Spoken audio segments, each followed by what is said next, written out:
നമസ്കാരം. നമുക്കറിയാം, ലോകം മുഴുവൻ കാലാവസ്ഥാ മാറ്റത്തിലുണ്ടാകുന്ന പ്രശ്നങ്ങൾ അത് നാം അനുഭവിച്ചുകൊണ്ടിരിക്കുന്ന ഒന്നാണ്. കാലം തെറ്റി പെയ്യുന്ന മഴയ്ക്കും വേനലിലും എല്ലാം നാം ദൃക്സാക്ഷികളാണ്. ഇതെല്ലാം എങ്ങനെ എവിടെ പോയി തീരുമെന്ന് ആർക്കും പറയാനാകാത്ത അവസ്ഥയാണ്.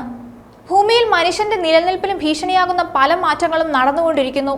കഴിഞ്ഞ ദശകത്തിൽ ഇന്ത്യയിൽ റിപ്പോർട്ട് ചെയ്യപ്പെട്ട എല്ലാ ദുരന്തങ്ങളുടെയും 44% ഹിമാലയൻ മേഖലയിലാണ്, കൂടുതലും ഉത്തരാഖണ്ഡിലാണ്.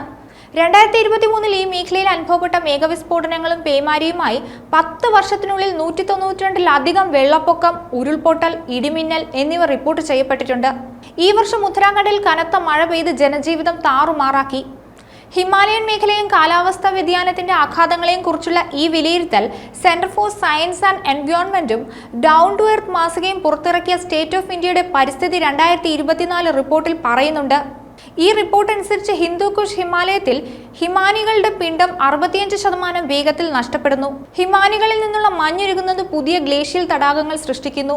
മേഘവിസ്ഫോടനം തടാകങ്ങളിൽ കവിഞ്ഞൊഴുകുന്നതിനും പ്രദേശത്തെ വെള്ളപ്പൊക്കത്തിനും കാരണമായി തീരുന്നു. മൊത്തത്തിൽ ഹിമാലയത്തിൽ ഇതിനകം തന്നെ 40%-ലധികം മഞ്ഞ് നഷ്ടപ്പെട്ടു. അടുത്ത 75 വർഷത്തിനുള്ളിൽ 75% വരെ നഷ്ടപ്പെടാൻ സാധ്യതയുമുണ്ട്. ഹിമാലയത്തിലെ സസ്യജാലകങ്ങളും ഒരു ദശാബ്ദത്തിൽ 11 മുതൽ 54 മീറ്റർ വരെ മുകളിലേക്ക് നീങ്ങുന്നു. ആശങ്കയോട് മാത്രമേ ഇതിനെയൊക്കെ കാണാൻ സാധിക്കൂ. ഇതിനു പുറമെ മറ്റൊരു പഠന റിപ്പോർട്ട് കൂടി പുറത്തു വന്നിട്ടുണ്ട്. ഭൂമിയുടെ 2 ധ്രുവ പ്രദേശങ്ങളിൽ ഒന്നിലെ മഞ്ഞ് 2027 പൂർണ്ണമായും ഇല്ലാതാകുമെന്നാണ് ശാസ്ത്രജ്ഞർ മുന്നറിയിപ്പ് നൽകുന്നത്.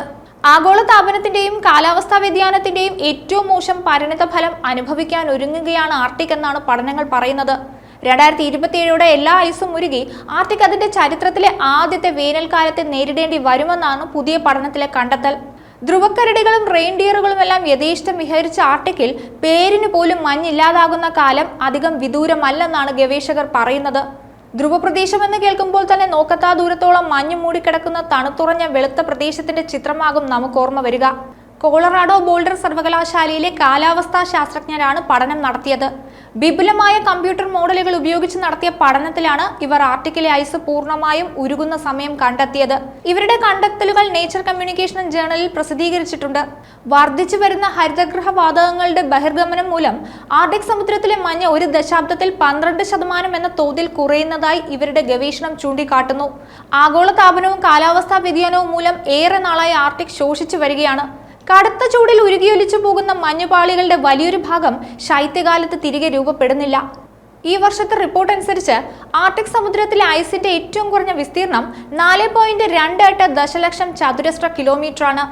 1978 മുതലാണ് ആർട്ടിക്കിലെ മഞ്ഞിന്റെ അളവിനെ കുറിച്ചുള്ള കൃത്യമായ വിവരങ്ങളുടെ കണക്കെടുപ്പ് തുടങ്ങിയത്. അതിനുശേഷമുള്ള ഏറ്റവും കുറഞ്ഞ നിലയാണിത്.